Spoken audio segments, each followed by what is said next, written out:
나눔 가운데 함께하여 주옵소서. 감사하고 거룩하신 예수님의 이름으로 기도 올려옵나이다. 아멘. 할렐루야.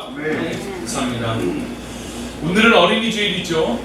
우리 어린이 주일은 아무래도 어린아이와 같은 믿음이라고 하는 늘 이 상징적인 또 우리 주님께서 하신 말씀이 있습니다. 근데 지금 교회들, 물론 사회학적으로도 마찬가지로 역삼각형 시대가 됐습니다. 즉 어린아이들은 점차 줄어들고 노년의 인구층은 엄청나게 늘어나는, 그러니까 이제 사실은 늘어났다기보다는 어린아이들이 많지 않으니까 이게 점점 역삼각형인 사회 시대가 되고 있습니다. 그래서 어린아이들보다는 사실은 노년의 비율들이 이제는 더 많아지는 시대가 될 것입니다. 거의 현실적으로 좀 되어가고 있고요. 그러다 보니까 어린아이들, 또 젊은 세대들을 생각할 때 교회를 과연 이 젊은 세대들, 우리 어린아이들이 어떻게 생각할까? 물론 우리 여기 나와 있는 성도님들, 또 이 예배를 드리고 있는 성도님들은 우리 어린이 때는 참 교회가 낭만도 있고, 그렇죠? 또 노는 놀이거리도 있었고, 또 맛있는 음식도 있었고, 또 재밌는 교제도 있었고, 또 심지어 연애도 있었습니다. 저도 교회에서 연애를 했습니다. 우리 어른들은 교회에서 연애를 안 해보셨겠지만 교회에서 우리 청년들을 생활해 보신 분들은 청년 때 연애들을 아마 한두 번쯤은 다 해봤겠죠. 근데 이 와중에도 난 안 해봤습니다 라고 하는 사람도 있겠지만 어쨌든 그렇습니다. 그래서 추억이, 우리 기성세대의 성도들은 교회에 대한 추억이 참 많았어요. 교회에 대한 기억들, 또 청년 때, 젊었을 때 생활들, 저도 이제 중고등학교 때 이 생활들을 참 잊지 못합니다. 그때 지금은 지금 만나지 못하고 있지만 그 당시 만났던 친구들을 지금도 잊지 못하고 종종 생각이 납니다.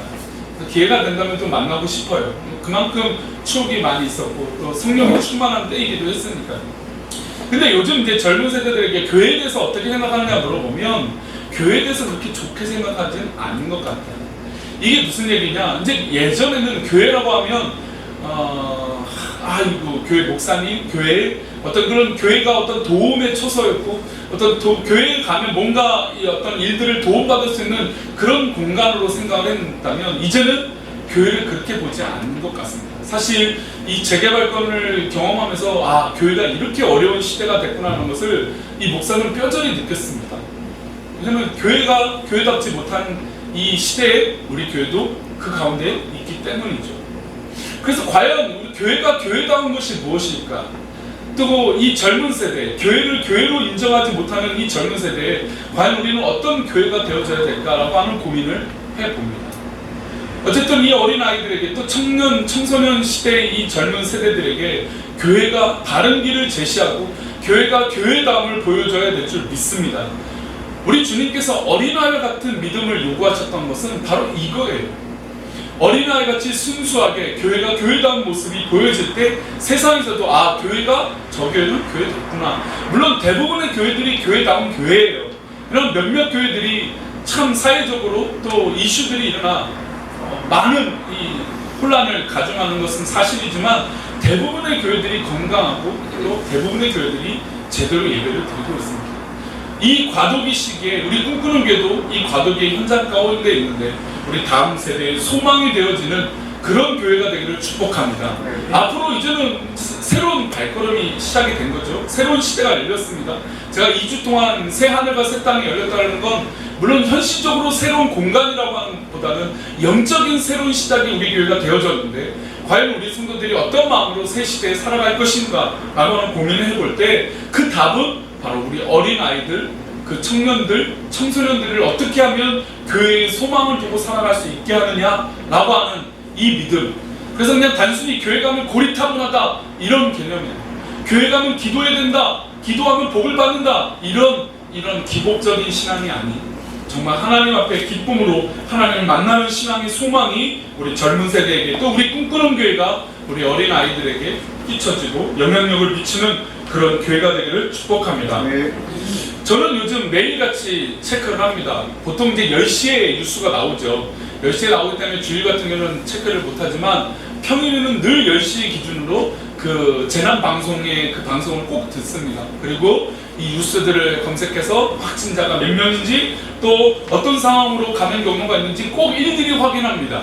그리고 동네에 확진자가 나오면 그 동네의 경로도 늘 확인합니다. 왜냐하면 우리 성도들과 삶에 가장 밀접하게 관계가 되어져 있기 때문이죠. 왜 이렇게 확진자를 확인하고 경로를 확인하고 그 재난 뉴스를 계속해서 확인하는 건 우리 성도들이 잘 되기 원하는 마음으로 체크를 하게 됩니다. 그래서 확진자가 나오지 않으면 아, 소망이 있구나, 아, 이제 괜찮아질 수 있겠구나 라고 하는 마음이 생기게 됩니다. 그렇게 계산하는 건 잘 되기를 바라는 마음으로 소망을 가지고 확인을 하는 것이죠. 우리 사랑하는 성도님들은 세상에 살고 있습니다. 세상에 살고 있을 때 여러 가지 의미를 부여할 수 있는 공간이 있겠죠. 가정이나 자녀나 직장이나 사업터나 모든 환경 가운데 의미를 부여하고 그 의미가 있는 곳에 어떤 가치가 이루어질 것에 대해서 기대를 합니다. 그 가치를 이루어질 것에 대해서 기대하는 것이 바로 소망이라고 하는 마음이죠. 우리 성도님들은 직장에 소망이 있으십니까? 사업터에 소망이 있으십니까? 자녀들에게 소망이 있으십니까? 아니면 교회에 소망이 있으십니까? 우리 교회에 대한 소망은 또한 있으십니까? 성도님들? 이 세상에 소망이 있으십니까? 그런 질문을 한번 해봤으면 좋겠어요. 과연 우리가 소망이 어디 있는가? 과연 우리 교회가 소망이 어떻게 두고 살아가고 있는가? 라는 것이죠. 우리 사랑하는 성도님들 가운데 정말 소망이 교회에 있기를 축복합니다. 오늘 스가랴의 말씀은 이 포로 기한 때의 말씀입니다. 포로를 기한하고 나서 성도들이 성전을 건축하는데 성전 건축이 쉽지가 않았어요.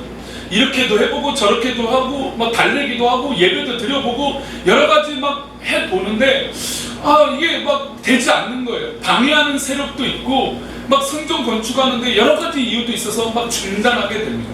그것이 바로 대표적인 게 수룹바벨 성전이었어요. 그래서 학계 스가랴, 특별히 학계는 이 성전 건축을 해서 말씀을 통해서 우리가 이 성전 건축하는 것이 새 시대 소망을 갖는 것이다 라고 하는 말씀으로 위로를 합니다. 그러나 현실은 성도들의 삶은 굉장히 피폐했어요. 왜냐하면 포로 기한 후의 삶이라는 것이 넉넉하겠습니까? 여유가 있겠습니까? 어려웠죠. 소망이 없었습니다. 그래서 이 스가랴의 말씀과 예언을 통해서 이 소망이 없고 이 어려운 시국에 과연 어떻게 믿음으로 나아갈까에 대해서 예언과 말씀을 하고 있는 성경입니다.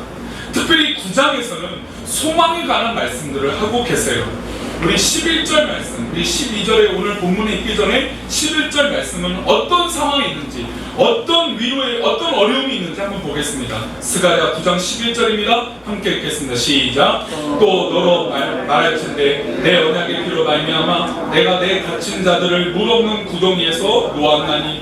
보시면 내 언약의 피로 말미암아 내가 내 갇힌 자들, 언약의 피라고 한다면 우리 예수님의 피고 보혈의 피잖아요.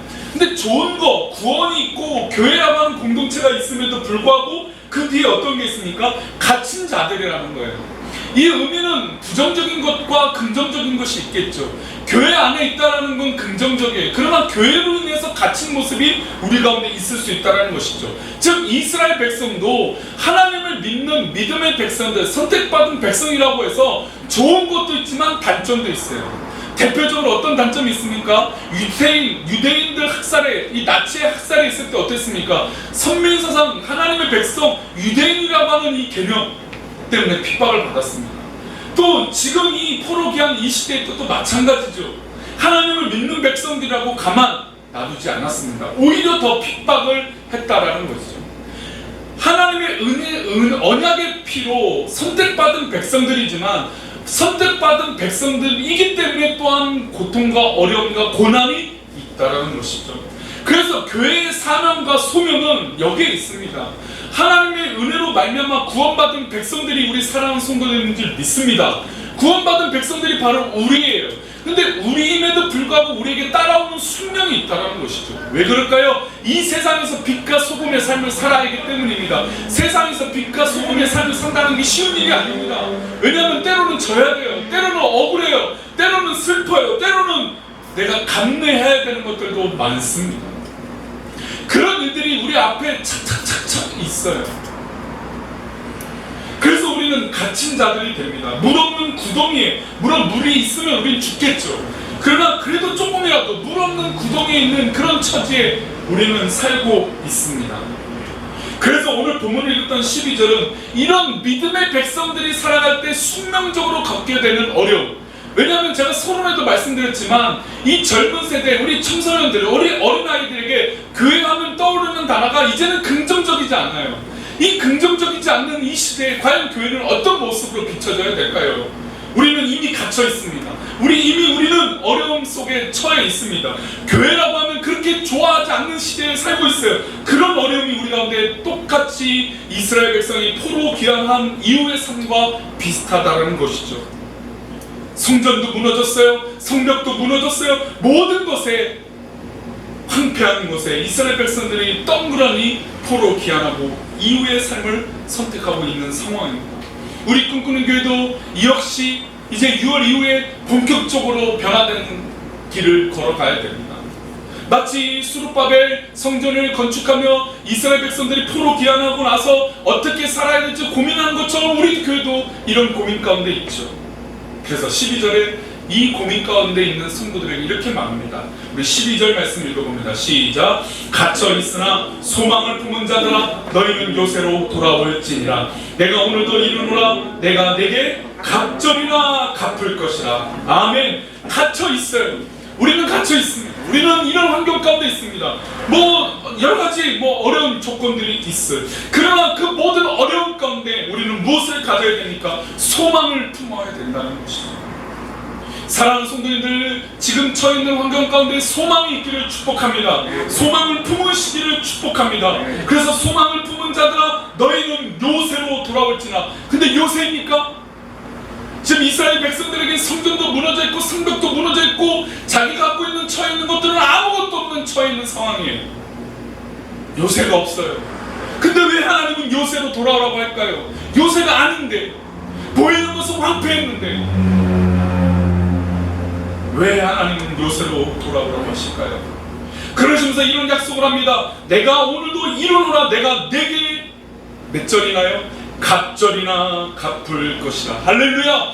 하나님 앞에 소망을 두고 믿음으로 나아가면 내가 보이는 현상은 요새가 진짜로 아닐지라도 하나님 품에 하나님 뜻에 있다면 그때부터 그것은 요새가 될 줄 믿습니다. 그래서 지금 이 예배드리는 이곳은 바로 하나님 기뻐하시는 요새예요.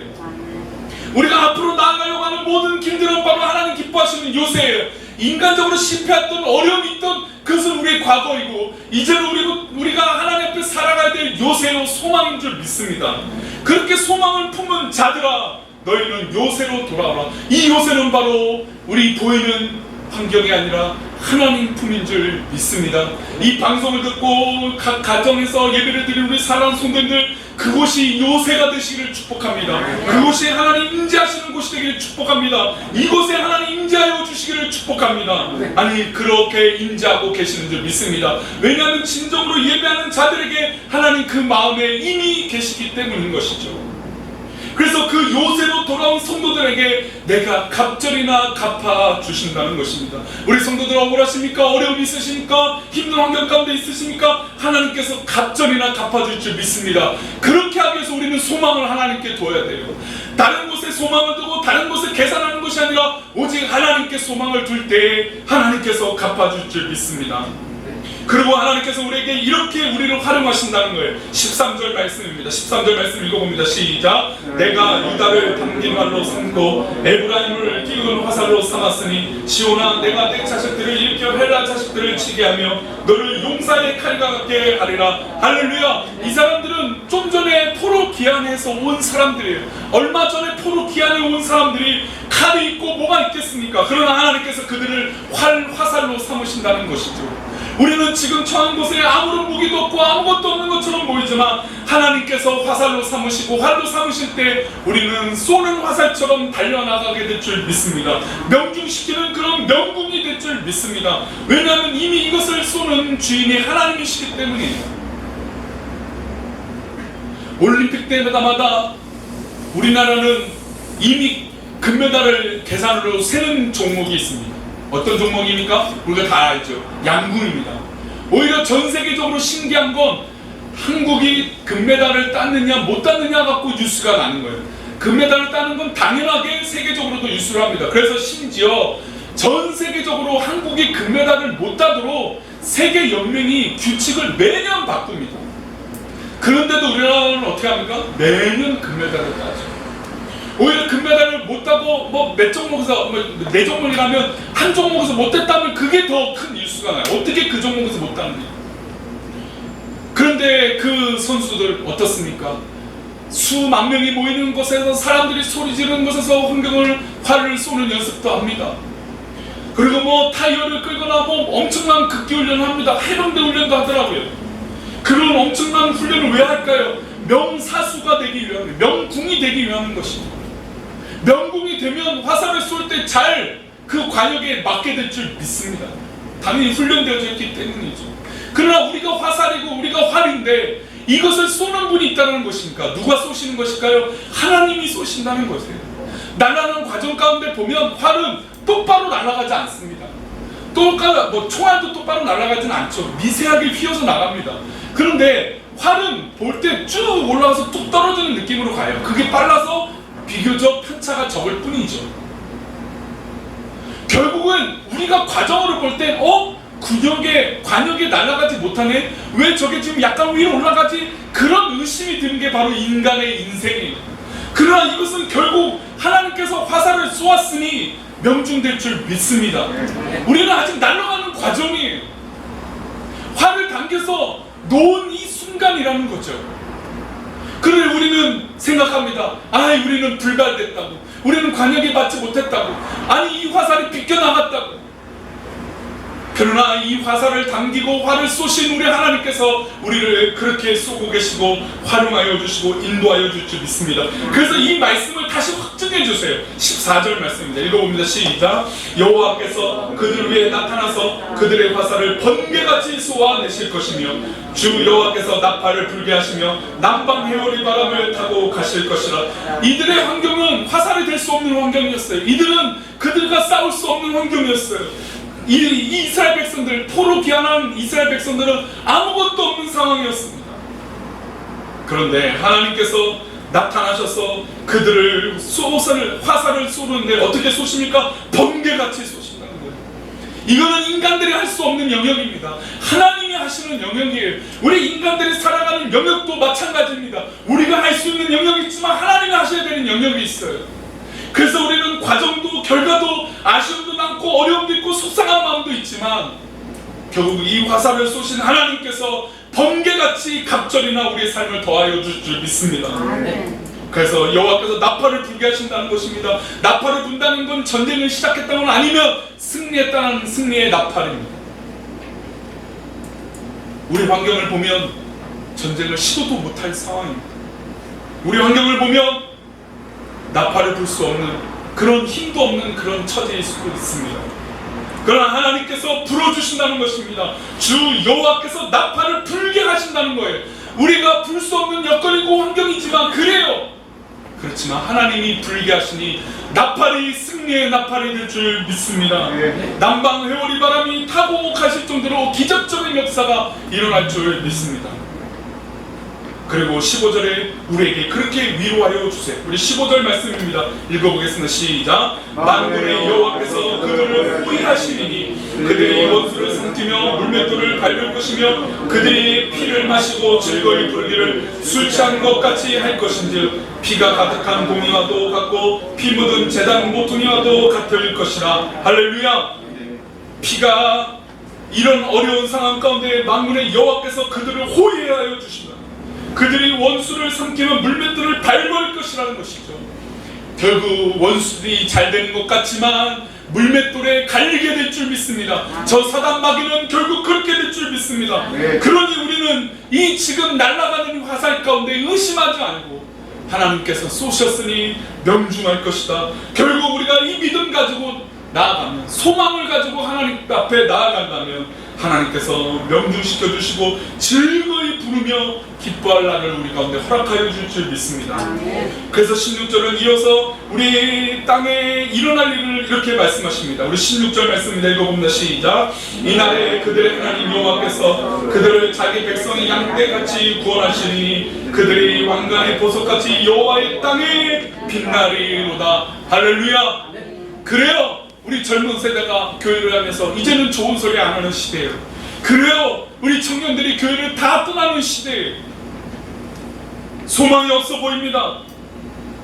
그러나 하나님께서 하나님의 백성들을 삼으시고 소망을 품은 자들을 여호와의 땅에 빛나게 될 줄 믿습니다. 교회가 세상의 빛과 소금이 되어야 한다고 말씀을 드렸습니다. 어려워요, 힘들어요. 그러나 더 뼈를 깎는 각오를 가지고 우리가 빛과 소금이 될 때, 그렇게 힘쓸 때 하나님께서 이 땅 가운데도 빛이 나게, 빛이 되고 소금이 되게 하여 줄 줄 믿습니다. 그러니 우리 소망을 하나님 앞에 두어야 될 줄 믿습니다. 우리의 믿음을 온전히 하나님 앞에 두는다면 지금은 어렵고 힘들어도 이 어려움이 지금의 전부가 아닐 줄 믿습니다. 앞으로 미래 가운데 하나님께서 소망의 길로 열어주시며 우리를 빛 가운데 인도하여 줄 줄 믿습니다. 우리 성도들의 믿음을 빛나게 해줄 줄 믿습니다. 우리 한번 따라할까요? 나의 믿음을 빛나게 하여 주시옵소서. 할렐루야. 우리 사랑하는 성도들을 우리 하나님께서 빛나게 하여 주실 줄 믿습니다. 하나님 앞에 소망을 품은 자들을 그렇게 하신다는 것이죠. 로마서 8장 24절은 그 소망을 이렇게 하라고 말씀하고 있습니다. 로마서 8장 24절입니다. 있습니다. 시작. 우리가 소망으로 구원을 얻었으며 보이는 소망이 소망이 아니니 보는 것을 누가 바라리요. 보이는 인간적인 소망은 소망이 아니라는 것입니다. 그러면 진정한 소망은 누구에게 있을까요? 누구한테 있을까요? 바로 하나님께 있다는 것이죠. 우리가 소망으로 구원을 얻은 것이에요. 보이는 소망, 인간적인 소망은 소망이 아니고 보는 것이 누가 바라겠습니까? 하나님의 역사를 기대하는 것이 진정한 소망이에요. 하나님께 온전히 속하는 것이 진정한 소망이에요. 하나님께서 구원의 모든 것이 손길이 있다는 것을 고백하는 게 진정한 소망인 줄 믿습니다.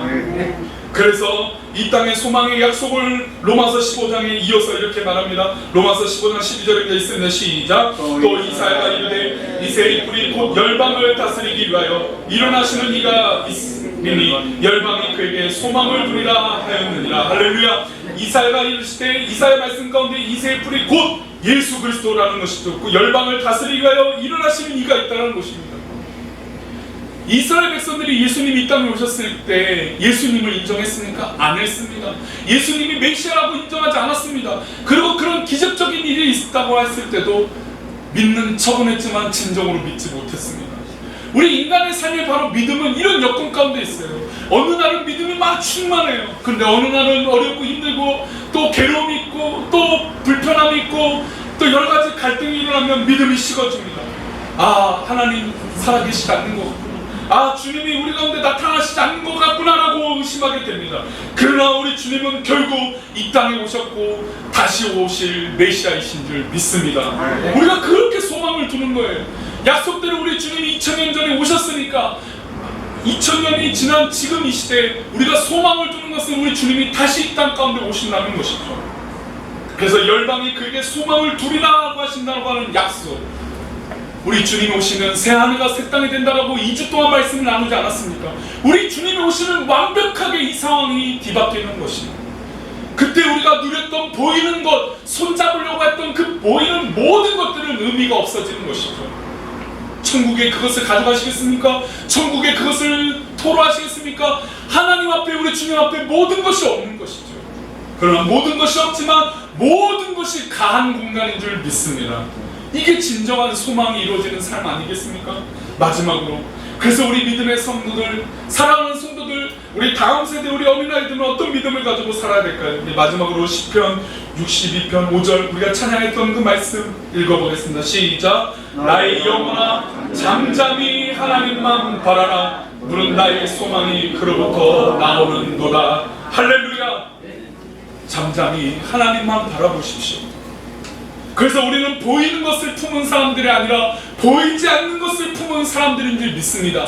세상이 교회를 향해서 미련하다, 교회를 향해서 손가락질하는 시대이지만 결국 진정으로 보이지 않는 진정한 믿음을 품은 성도들이 더 늘어날 때 교회는 결국에 빛과 소금이 될 줄 믿습니다. 그러니 지금 이 상황 가운데 우리의 믿음에 필요한 것은 잠잠히 하나님만 바라보는 것입니다.